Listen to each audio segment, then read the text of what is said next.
예, 반갑습니다. 우리 서로 한번 인사를 했으면 좋겠습니다. 잘 살았는지 잘 지냈는지 한번 좀 동성끼리는 한번 악수도 하면 좋을 것 같고요. 예, 반갑다고 살아 있어줘서 고맙다고, 예, 옆에 있어줘서 고맙다고, 예, 우리 인사 나눴으면 좋겠습니다. 예, 네. 항상 처음은 되게 기대감도 있고 또 설레임도 있기도 하고, 그렇지만 또 한편으로는 또 두려움이 있기도 합니다. 제가 담임 목사님 통해 가지고 청년부 이렇게 맡으면 좋겠다 이렇게 말씀하시고 처음 들었을 때는 든 생각이 뭐냐면, 왜 저를 점점점이었습니다. 네, 왜 저를 왜 그렇게 한 하루 이틀 지나면서 왜 저를 이렇게 하셨을까 하다가 조금씩 지나고, 그리고 한 주 지나고 이렇게 청년들, 특히나 이제 섬김이들 같이 이렇게 인사하면서 좀 또 하나님께서 저에게 주시는 좋은 기회이구나, 우리 젊은 청년들을 섬길 수 있는 좋은 기회이구나 라는 마음이 들었습니다. 그래서 청년의 때가 지난 지가 제가 좀 됐습니다. 저희 첫째 아이가 지금 13살, 14살 이렇게 중학교 이제 올라간다고 엄마랑 싸우고 뭐 그러고 있거든요. 그럴 정도니까 청년의 때가 지난 지가 조금 되어져서 약간 감이 좀 떨어질 수는 있어요. 그래서 어떻게든 빨리 좀 청년의 감을 회복할 수 있도록 애쓰도록 하겠습니다. 그래서 그 기념으로 일단은 우리 그림 하나 보시겠습니다. 예, 우리 이 개미와 배짱이의 그림입니다.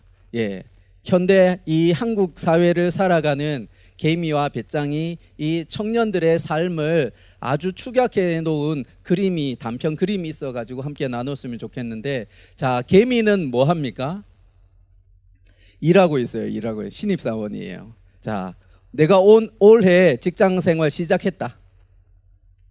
예, 한 분, 두 분, 네, 부끄러워 안 하셔도 됩니다. 그렇게 손 들고 싶어 하는 분도 계세요. 지금 취업을 준비하고 있는 청년들도 계시고 시험 준비하고 있는 청년들도 있는데, 개미는 어떻습니까? 신입사원인데 열심히 일을 합니다. 예. 그런데 배짱이는 뭐 하고 있어요? 뭐 하고 있습니까? 예, 나이트 가고 있습니다. 나이트. 예, 나이트 클럽 가고 그냥 삶을 즐기면서, 예, 삶을 즐기면서 그렇게 살아가고 있습니다. 이렇게 살아가는데 3년이 지났어요. 예. 알뜰살뜰 개미는 어떻게 하냐면 열심히 모았습니다. 예. 열심히 모아가 얼마 모았어요? 3천만 원이요. 3천만 원. 예. 그런데 서울에서는 전세도 안 된답니다. 예. 근데 이 배짱이는 뭐 해요? 집에서 놀고만 있는데 3억이 올랐대요. 예. 그래서 처음 스타트가 배짱이는 2억의 집을 가지고 있었는데, 물려받았든지 어떻게 생겼든지 2억이었는데 3년 지나니까 5억이 되어졌어요. 그리고 이 개미, 이 신입사원은 열심히 일을 해서 아마 대리 정도가 되어졌겠죠. 한 3년 정도 일하면. 그래서 3천만 원이라고 하는 거금을 모았습니다. 그런데 격차는 어때요? 더 벌어져요. 예. 이때 배짱이인 우리 청년들은 뭐 더 여유로워질 거예요. 근데 개미인 우리 청년들은 어떨까요? 마지막 그림 한번 보여주시면 뭐예요? 예, 집어 던져버려요. 이론하고 점점점이잖아요. 제가 점점점은 바꿨어요. 원래는 욕이었어요. 예, 이러면서 집어 던지면서. 왜요? 현실이 그래. 예, 출발선이 다른 것 같아요. 그러지 않습니까? 우리 TV를 한번 보면 연예인들의 2세들, 아예 아기 때부터 해가지고 뭐 대학생들 아니면 청년들, 그 연예인들의 2세의 어떤 삶을 보여주는 어떤 예능 프로그램들이 참 많이 있죠. 예. 그들을 바라보면서 저 잘 나가는 사람들도 저렇게 사는구나, 애들 키우려면 저렇게 힘들구나, 아니면 대학 생활하는 거 저렇구나, 그렇게 해도 보기도 하지만, 우리가 그 모습을 바라보면서 뭔가 우리와는 먼 동떨어진 삶을 살아가고 있는 그들을 보게 된다는 거예요. 예. 열심히 아둥바둥거리면서 내가 살아가고 있는데 그 격차는 어때요? 3년 후가 더 벌어져요. 예. 내가 태어나서 보니까 나의 부모님은 지금의 이런 부모님이셨어요. 근데 다른 사람을 보니까 나와는 아예 출발선상이 달라요. 예. 시간이 가면 갈수록 더 그 격차는 벌어지고 있습니다. 그러한 삶을 살아갈 때 여러분들은 어떻게 하시겠어요? 이러면서 집어 던지고 그냥 되는 대로 사시는 거예요? 아니면 그래도 살아야지 싶어가지고 그냥 꾸역꾸역 이렇게 살아가고 있습니까? 그래서 예전에 최근 일이죠. 소확행이라고 하는 그런 용어가 많이 쓰고 있잖아요. 지금은 약간 살짝 좀 들어간 것 같은데 소소하지만 확실한 행복. 예, 지금은 청년들에게 있어서 청년들의 삶에 있어서 뭔가 대단한 것을 내가 이룰 것이다 라고 하는 그 꿈을 꾸는 거는 허황된 것처럼 보여지는 거예요. 왜요? 출발점부터 다르니까. 나는 3년 열심히 일을 해도 3천밖에 못 모으는데, 아니 그것보다도 덜 모으는데 어떤 사람은 보니까 엄마 아빠한테 이야기해가지고 나 사업자금 줘. 몇 억둑 받아가지고 바로 일 시작합니다. 그런데 어떻게 또 사회의 어떤 흐름을 잘 타가지고 주식이 확 올라버리고 벤처가 확 떠버리고 그러면서 더 격차가 가버리는 거예요. 그럴 때 이 불의한 세상을 바라볼 때 에이씨, 그렇게 하면서 내 삶을 자포자기식으로 내팽겨쳐버리고 그렇게 살아갈 것이냐, 아니면 되는 대로 그래도 살아가자라고 하면서 그렇게 살아갈 것이냐, 우리에게 그런 고민이 있어야 된다는 사실이죠. 근데 지금까지의 이야기는 세상적인 관점입니다. 세상에서는 무언가 많은 것을 가져야, 무엇인가 많은 것을 소유해야지 나의 삶이 의미 있는 삶이고 나의 삶에 만족을 하게 되어지고 행복한 삶이다라고 세상은 이야기를 하고 있습니다. 근데 성경은 어떻게 이야기를 합니까? 소유는 그렇게 중요하지 않아. 소유는 그렇게 중요하지 않아 그럽니다. 그래서 잠언에 보면은 아굴이라고 하는 사람이 있는데 그 하나님께 바라는 것이 뭐냐면, 하나님 내가 가난하지도 않도록 그리고 부하지도 않도록 해주세요. 왜? 가난해서 하나님 앞에 원망할까봐, 그리고 너무 부유해가지고 하나님 앞에서 교만한 자가 되어질까봐, 그저 내가 이 땅에서의 삶을 살아갈 수 있는, 영위해 갈 수 있는 만큼만 하나님 주세요 그래요. 왜요? 그 뒷배경에는 내 삶을 주관하시는 하나님이 함께 하시는 것을 기본적으로 깔고 있다는 사실입니다. 그래서 성경은 하나님은 삶이 소유가 아니라 관계에 달려 있어 라고 이야기를 합니다. 그것도 누구와 어떤 관계를 맺고 있느냐에 따라 가지고 우리의 삶이 달라진다, 삶의 질이 달라지고 삶의 의미가 달라진다, 그렇게 성경은 이야기를 하고 있습니다. 그러면 이런 이야기를 하면 그거는 그저 이론적인 이야기일 뿐이잖아요. 여러분들의 마음속에 그런 마음이 들 수 있습니다. 성경의 인물들을 보면 다 부자지 않습니까? 성경을 보면은 복에 대해서 그렇게 많이 이야기를 하고 있지 않습니까? 그런데 왜 우리에게는, 지금 나에게는 이 지금의 상황에 만족하면서 하나님과의 관계에 대해서만 이야기를 합니까? 라고 반문을 하실 수 있습니다. 우리 믿음의 조상 아브라함을 보면 아브라함이 뭐예요? 부자예요, 부자. 거부입니다. 우리가 잘 아는 요셉도 총리가 되면서 거부가 되어졌죠. 다니엘도 그랬습니다. 또 예수님을 찾아왔던 삭개오도 그래요. 니고데모도 마찬가지입니다. 사회적인 지위를 가지고 있고 가장 지도자층에 속하는 사람이 니고데모였습니다.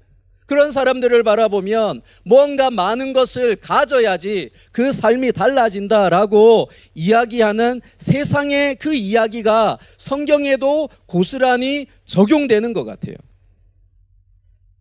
겉으로 보여지는 그 부자의 모습이 있지만 아브라함에게 있어서는 돈이 많고 적음은 그렇게 문제가 되지 않습니다. 하나님을 따라 그의 삶을 맡겼더니, 하나님의 말씀에 그의 삶을 순종함으로 드렸더니 자연스럽게 따라오는 것이 부와 영광이었고 신분과 지위였다는 사실입니다. 다니엘이 그렇지 않습니까? 4개의 제국이, 황제가 무너지고 나라가 바뀜에도 불구하고 다니엘은 총리로서 승승장구합니다. 어린 소년에서부터 해서 노년에 이르기까지 그가 하나님만 바라보니까, 하나님만 의지하니까 어떻게 해요? 그를 하나님께서 들어주시고 그를 세우셔서 하나님의 영광을 드러내는 자로 사용하게 하시고, 포로 생활을 하고 있는 그 민족에게 있어서 우산이 되어주는, 방패가 되어주는 그런 역할을 맡기셨어요. 하나님과의 바른 관계 속에 있으니까 그 이후에 따라오는 것이 때로는 소유가 되어지고, 때로는 어떤 지위가 되어지고, 때로는 어떤 물질이 되어지고, 때로는 어떤 영광이 되어진다는 사실입니다. 소유와 관계 속에서 우리가 생각을 할 때 중요한 거는 누구와 바른 관계를 맺느냐. 저희 가족이 미국에 잠깐 이렇게 공부할 수 있는 기회가 있었는데, 그 미국 한인 이민 사회에는 이런 거의 진리와 같은 말이 있어요.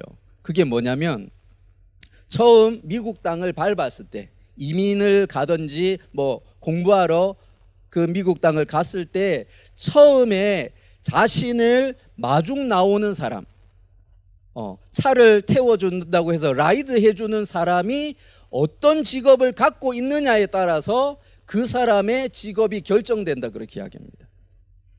그래서 옛날에는 세탁소를 많이 하셨어요. LA 쪽에는. 그래서 세탁소 하시는 분이, 지인이 이렇게 공항으로 나가가지고 맞이하면은 이제 아는 사람은 세탁소 하는 그분밖에 없잖아요. 그러니까 이야기는 항상 뭐 이야기예요?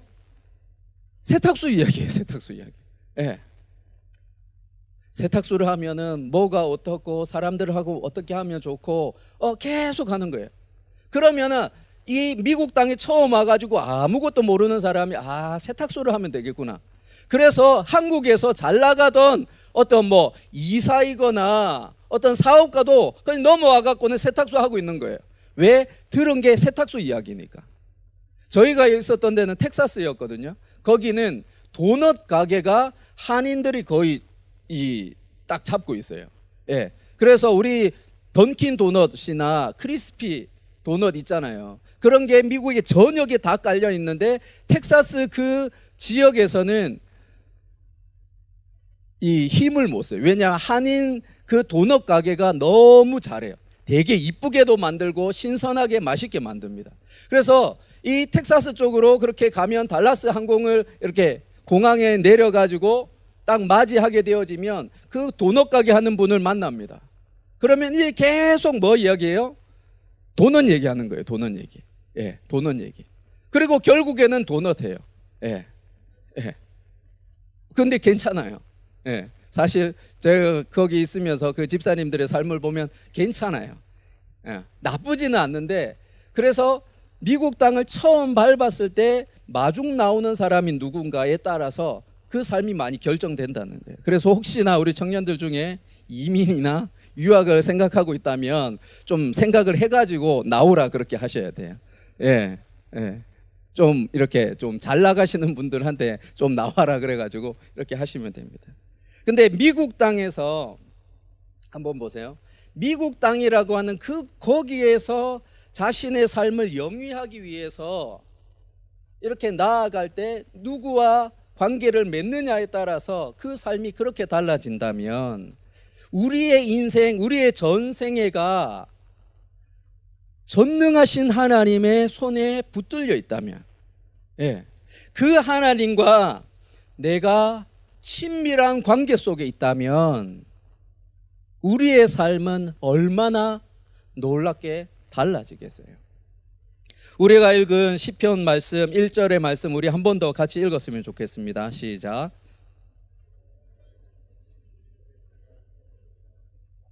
예, 여호와는 나의 목자시니 내게 부족함이 없으리로다.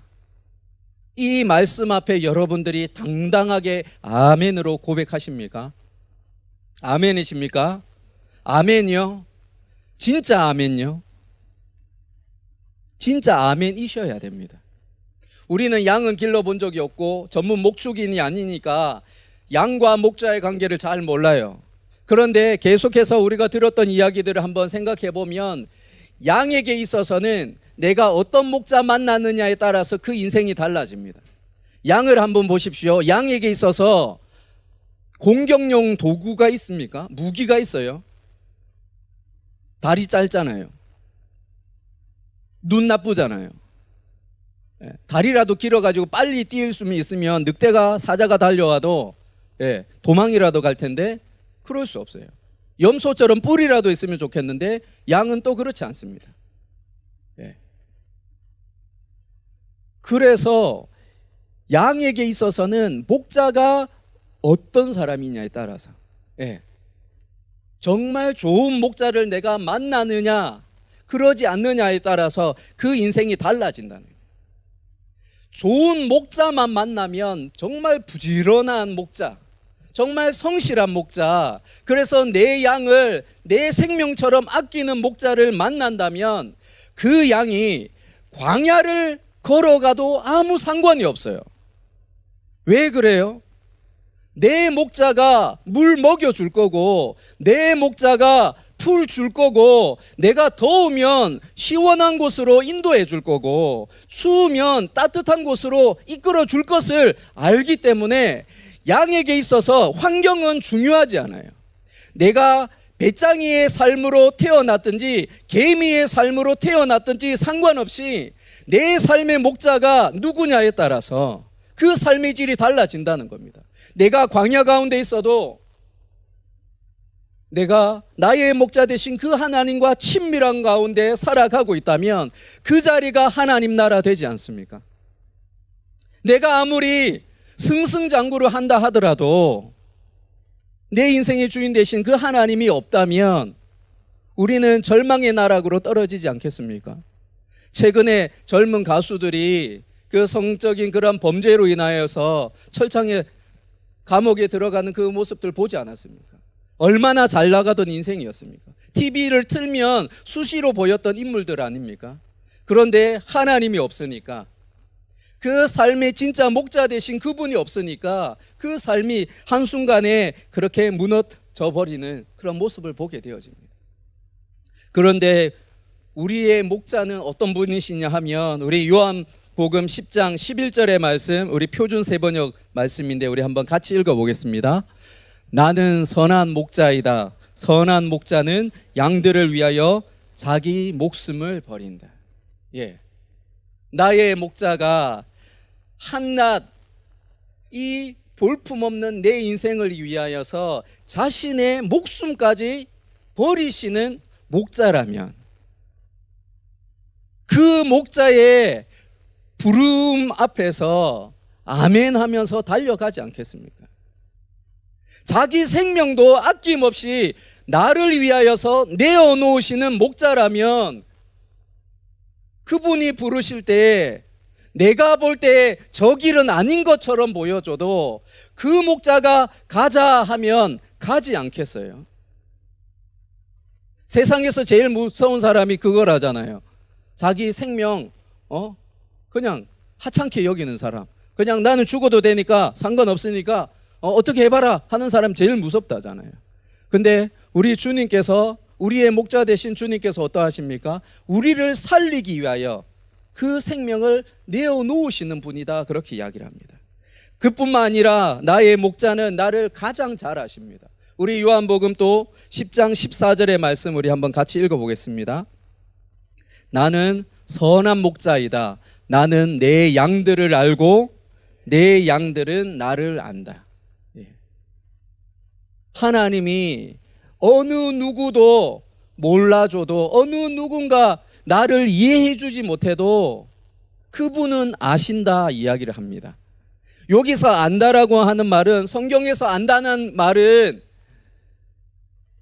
두 부부가 친밀하게 그 모든 것을 알 정도로, 예. 두 부부가, 두 남녀가 친밀하게 서로에 대해서 알 정도로 실제적인 알물 이야기를 하는 거예요. 경험되어진 알물 이야기를 합니다. 그저 나 저 사람 알아 이 이야기가 아니라, 인지적으로 지적으로 알아가 아니라 경험했던 구체적으로 실제적인 알에 대해서 이야기를 합니다. 예수님께서 그러하시지 않으셨어요? 30살이 되는 그 나이 때까지 뭐 하셨습니까? 이 땅에서 우리가 겪을 그 모든 삶을 다 살아가셨습니다. 그 당시의 목수는 고귀한 직업이 아니에요. 가장 하층민이 가지고 있는 직업 중에 하나가 목수입니다. 그리고 그 목수가 하는 일이 뭐예요? 새로운 가구를 만드는 일은 잘 없어요. 왜? 재료를 사가지고 이렇게 하기가 어려워요. 그러면 보통 하는 일이 뭐냐면 남의 집에 가가지고 가구나 탁자나 의자를 고쳐주는 일인 거예요.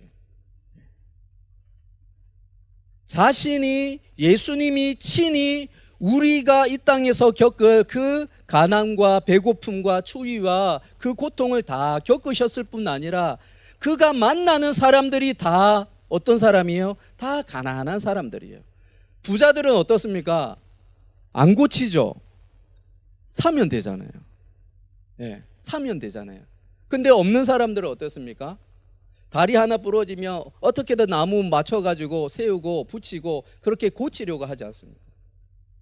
예수님께서 나는 내 양들을 안다 하실 때는 우리의 모든 속사정까지, 그 아픔과 눈물까지 다 아시는 분이 바로 우리 주님이십니다. 그리고 그 주님께서 내가 너의 목자야 라고 이야기를 합니다.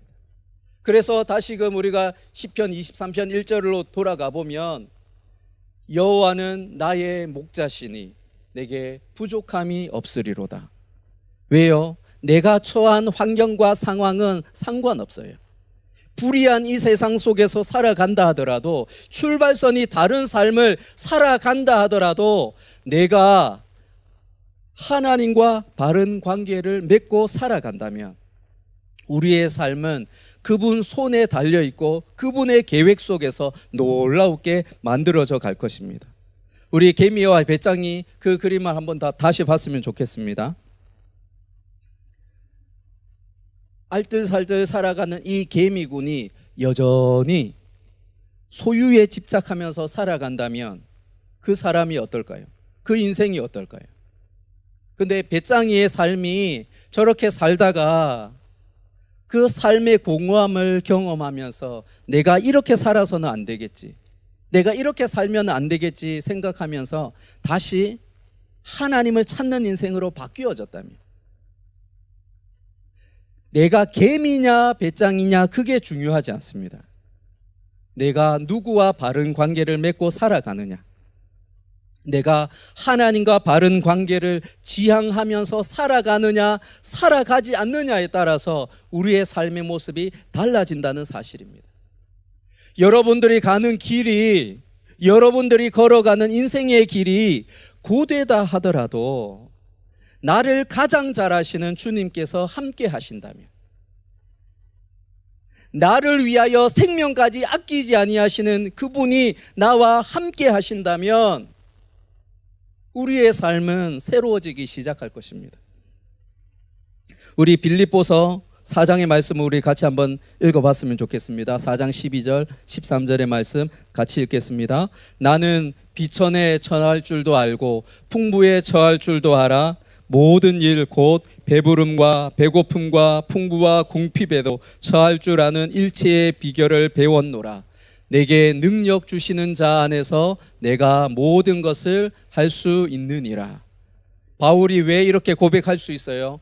소유의 문제를 이미 뛰어넘었기 때문에 그렇습니다. 내 속에 계신 그 주님이, 나의 목자 되신, 내 인생의 주인 되시는 그 주님이 나와 함께 하시니까 내가 모든 것을 할 수 있습니다 라고 고백할 수 있는 거예요. 이것은 바울의 고백만이 아니라 우리 모두의 고백이 될 수 있다는 사실입니다. 내 삶을 누구에게 맡겨드리기 시작할 때 목자 되신 그 주님께 내 인생을 맡겨드리기 시작할 때 그 삶이 새로워지기 시작할 것입니다. 우리 저와 같이 우리가 함께 나아갈 때에 주님께서 함께 하심을 기대하며 그렇게 걸어가셨으면 좋겠습니다. 그분이 함께라면 내가 가는 길이 고되더라도, 내가 가는 길이 광야와 같은 길이라고 할지라도 그 어디나 하나님 나라가 될 수가 있습니다. 그 어디나 행복한 삶을 살아갈 수 있다는 사실입니다. 우리 모든 청년들이 이 현실 앞에서 우리가 주저하고 절망하는 것이 아니라 내 인생과 함께 하시는, 나와 함께 하시는 그 주님의 손을 꼭 붙들고 나아가는 저와 여러분이 되기를 주의 이름으로 축원드립니다.